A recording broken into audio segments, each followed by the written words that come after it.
Geoff's Wonderland. And welcome to the Wonderland, folks. And of course, a lot has happened since the last show 2 weeks ago. Not necessarily to me personally, but very possibly to some of you out there, and definitely to someone somewhere. And so our thoughts and prayers go out automatically to whoever needs them. At least they would if it worked that way, which I'm actually pretty sure it doesn't. Although I think there are probably religious groups actively trying to figure out ways to streamline things to the point where you can be part of a church community without even being aware of it, because the church app on your phone takes care of the legwork for you. You know, including stuff like thoughts and prayers, for a small fee, of course. Anyway, our regular listeners know that the subject of religion is, along with politics and bodily fluids, off limits here at the Wonderland. So, enough said. What's not off limits, though, is the business of considering what might lie ahead in terms of really useful technological applications, one of which occurred to me only yesterday. And look, quite honestly, this one is a complete no-brainer. In theory, at least. And that, ladies and gents, is why we're now going to pick up the ball and run with it directly toward the goalposts of Theory Time. Yo, you can't know what you can't know.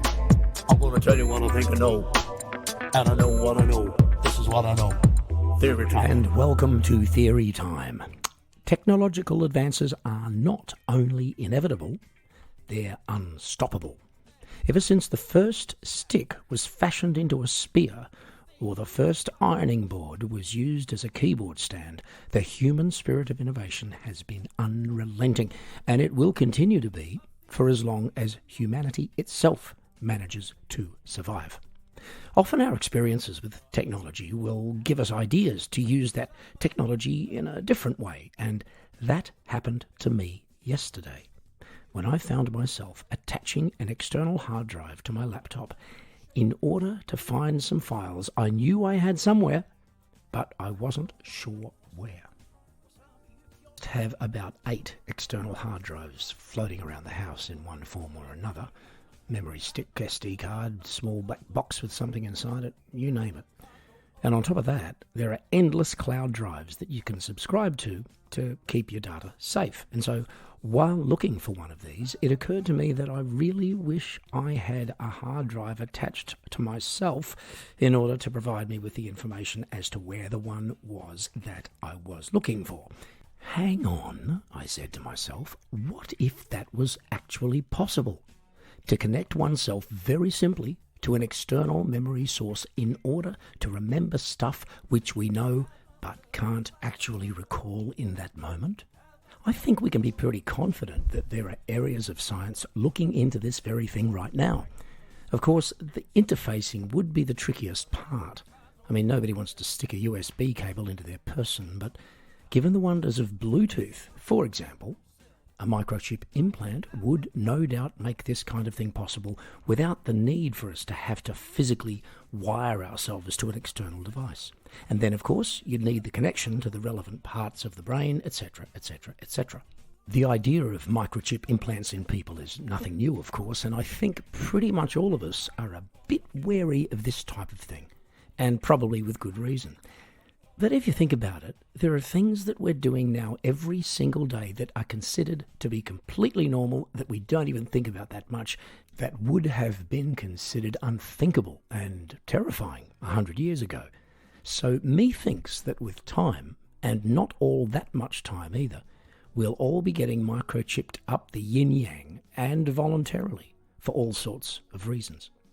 And when I say microchipped, I do mean micro, as in well beyond nano, which is a lot smaller than micro, as in so small that these things will be undetectable by the naked eye, and you probably won't even notice that you've got one until it's activated. And, for argument's sake, your memory becomes a whole lot better.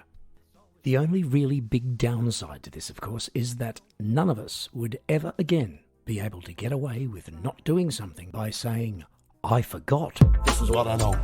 Theory Time. And that's it for today's Brave New World edition of Theory Time.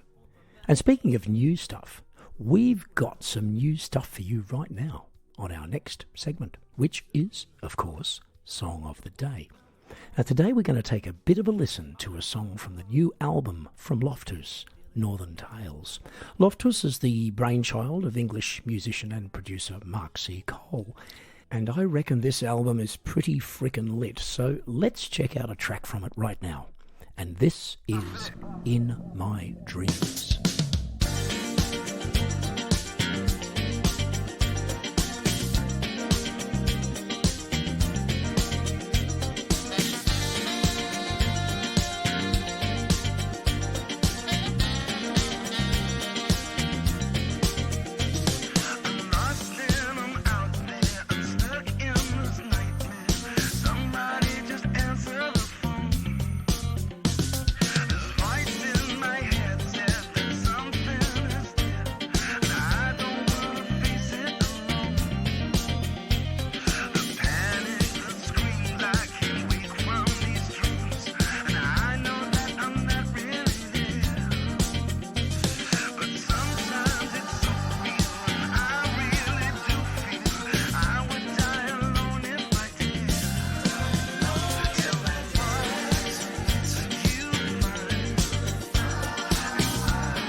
And that was the rather funky In My Dreams from Loftus. And you can check out all the music from Mark C. Cole and Loftus on Spotify and the other major music streaming services. Now, in my own dreams, I occasionally envisage a scenario whereby the next segment actually makes some kind of sense. But whenever that happens nowadays, I recognise immediately that I am in fact dreaming, and at that point abandon all expectations of anything. And it is with that thought in mind that we now head full speed into another edition of Good Times with Big Geoff and Little Kev. Now, folks, Kev is wondering if we are in fact back in what I call the room. We are back in the room, Kev. It's a virtual room, of course, because we're not actually in... We're not in the same room. We're in kind of different rooms, but at the same time. Now, which room would you like, if people were imagining us right now, would they imagine us in like a living room or Or where would they imagine that? Or Well, probably what do they think something people are plush, thinking? Plush carpets and furnishings, Ooh, I like large, that. large Yeah, yeah. microphones, Yeah, people yeah. with cool drinks. High-end. People with cool drinks in the corner Exactly, waiting to high-end. serve you. Wait, I'm drinking something right now, Geoff. I'm drinking a lovely red. But is somebody handing it to you in a sort of a service-oriented way, Kevin, is what I want to Jeff, you know better than most people. Of No, course. not really. I don't Of know. course there's someone I don't know serving it to better me. than anybody. Of course, there's somebody. I know worse There's a guy, than most people. You know, I have a servant called Andrew. Yeah, you know that. Yeah, I do know. Come on, man. I know. Oh, yeah, sorry, Kev. I had forgotten about Andy. I call him Andy. Andy boy. Andrew. Andy. Hey, Andy. hey. Sorry, Jeff. Just give me 1 second. Andrew, can you squeeze more grapes, please? Yeah. Yeah. Okay, great. Thanks. Yeah, it's all gone. It's all good. Like slave labor. No. Oh, he Anyway, enjoys it. Kev. He enjoys it. Yeah, I'm sure he enjoys it. Yeah, he enjoys the whip. Jeff. I know he does. Oh, God. Okay, Kev, I've got a question for you. Now, it's the struggle of every podcast to get listeners, okay? And this is Are we well struggling, known. Jeff? Are you struggling? You've got to get your listeners. You've got to... No, I'm not Okay. struggling, Kevin, but I would like to just point out something that I think you and I might like to consider. All right. Fair enough. Okay, given the state of technology, Kevin, and I believe technology is up to this. If you and I were to clone ourselves 1,000 times, or maybe thousands of times, because I think there's a group rate. You mean, is there a group rate for like cloning? Is there Anyway. a cloning group rate? Well, yeah, it is, because if you get one clone, it's like, so let's say it's $1,000 for one clone. Now, if you say, well, I'd like 100 clones, then you'd get it for $20,000. And if you say, I want 1 million clones, then you get the special, which is about $50,000, but you've got 1 million clones. Now, if we do this, imagine it, 1 million clones of you, 1 million clones of me. Oh, that's really and suddenly- frightening. What That's does that really mean? frightening. Yeah, it is. It's terrifying. But look at the upside, Kevin. Suddenly we've got 2 million more listeners But that's to the show. But it's just you and right? I. It's not like real people, Jeff. Well, it doesn't matter. Yeah, but no one knows that. They're clones, Kevin. They're clones. Nobody knows that. So we're tell me even this, talking Jeff. about Does everybody this. have to? I'm sure. Do all of those clones have to wear like disguises so that that they're not. Nobody knows it's us. Either they- Yeah, well, yeah, but there's a myriad of things we can help them with. I mean, I've got things in my wardrobe I've not worn in a while, so I can hand out a few items. And honestly, if they're clones, they don't really have souls anyway. You don't so know that, Jeff. They don't know they're a clone. Maybe they just think they're you, or they think that I'm. Yeah, they don't. They're me. But that's just the point, and therefore they could be running around, I don't know, naked, and they wouldn't care. Wrong. That's what I'm saying. There should be. It's not. Kevin, it's not wrong. It's not, because they're clones. They're There's not no gonna reason why they care. can't run around with a bag on their head or something. What would be wrong with that? Well, they could also do that. They could also, you get the bags. Of course, they can also do that. When was the last time? Imagine. So you're in the middle. You're like in a public park, and you see like 10 of us running around with bags on their head, saying, "Hey, man, what about that podcast?" You know what I mean? Like they should be in disguise. Honestly, look, I'm not so much. I'm not so much. This is wrong. This is wrong. Okay, come on. Get come it on. together. We've got people listening. We've got people at this very moment, Kevin. There are people out there in radio land or podcast land or my whatever land it God. is. I don't know. Could be any land. And they're thinking, what are they Yeah, they're doing? running around with bags on their heads. Are they sick? Are they dying? Exactly. And one of them is crying. One of them's actually crying. At least I think he's crying. I'm not sure. God. And the other one is clearly Canadian. Well, that's his problem. But in any case, Kev, my point is that if we were to clone ourselves 2 million times, suddenly We could be rich. we've got a podcast. We could be rich. That's kind of my point. This is my point. We could attract more advertisers. We could be bigger than Neil Young. We could be bigger than Neil Young Young. is dead, isn't he? And, Isn't he and dead? anybody who's ever... No, he's not. No, he's he not should dead. be. But or what's? Not necessarily. I like Neil Young, but the point is, Kevin. The point is, or bigger than that guy who Neil Young threw himself off, the Spotify bridge for. Yeah, what was that guy? That is the podcast. I have no idea. The big muscly comedian guy. What's his name? Rogan. I don't know. Yeah, that guy. Yeah, exactly. Yeah, Ted Rogan. Yeah. So Is that no, Ted Rogan. Ted Rogan? It's not Ted Rogan. It's Phil Rogan, isn't it? I don't know. Phil Rogan. Yeah, it's definitely Phil Rogan. I'm sure it's Phil Rogan. So we could make much more money than anybody, especially him. Good times with Big Geoff And Little Kev. And Little Kev and myself will return once more to the conversation pit with more indispensable good times in 2 weeks' time. Now, we humans like to think of ourselves as generally capable of dealing with whatever unexpected stuff comes along on a day-to-day basis, don't we? Whether it's, laughably lame scam attempts in our email inbox, or Jehovah's Witnesses at the door, or car problems, family issues, minor health hiccups, yada, yada, yada. Now, this is a good thing, because it does mean our attitude can literally empower us to deal with stuff that we might otherwise freak out over, especially if it's outside our usual field of experience. But if you're anything like me, that empowerment ebbs and flows. Some days you'll be really good at it, some days you'll be not so good at it.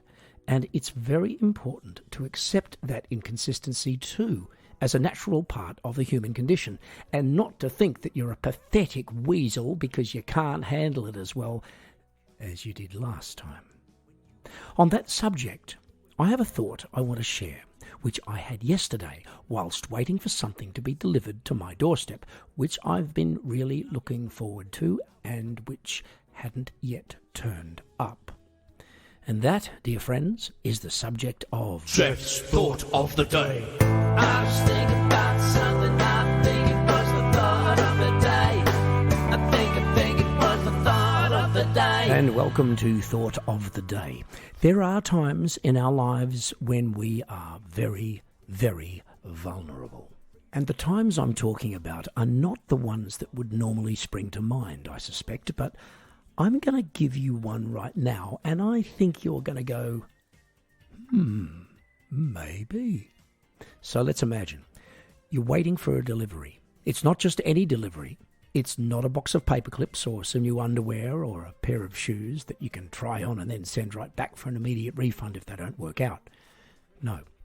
I'm talking about an item of such significance to you personally that every fibre of your being is anticipating its arrival as if this is one of the most important events of your entire life. Well, you've been waiting for this thing for some time, and you personally feel that you cannot possibly take the risk that you're not at home when it arrives. I believe that in a moment like this, I'm so vulnerable that my conversation with the completely unknown delivery person could well go like this. So, I've got your parcel right here, but I'm going to need a signature. Okay, no problem. And I'm going to need a pint of blood. Okay, no problem. And your liver? Okay, no problem. And your firstborn? I haven't got any kids. Yeah, no problem. And it wouldn't be until they asked for something out of my record collection that I would snap out of it, grab the package, run back inside and lock the door behind me. Now, I will admit that's something of a fanciful scenario because I do actually have kids. But I do think we're often at our very weakest when we're about to receive something that we really, really want. So, be careful not to really, really, really want something, lest you be caught off guard by opportunistic con artists dressed as delivery people. I think it was the thought of the day. And on that cautionary, if slightly far-fetched note, we say farewell to Thought of the Day and this, our 83rd episode of The Wonderland. Once again, Little Kev has excelled himself as half of the Good Times team. I'm not quite sure who that other bloke was, though. And he'll be back in the mix again next week, mainly because we've chained him to the recording console so he doesn't go wandering off again with his dog and putting the lives of elderly cyclists at risk.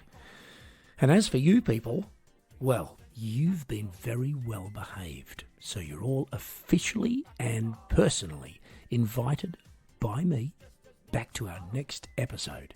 How about that? That is not an invitation you get every day.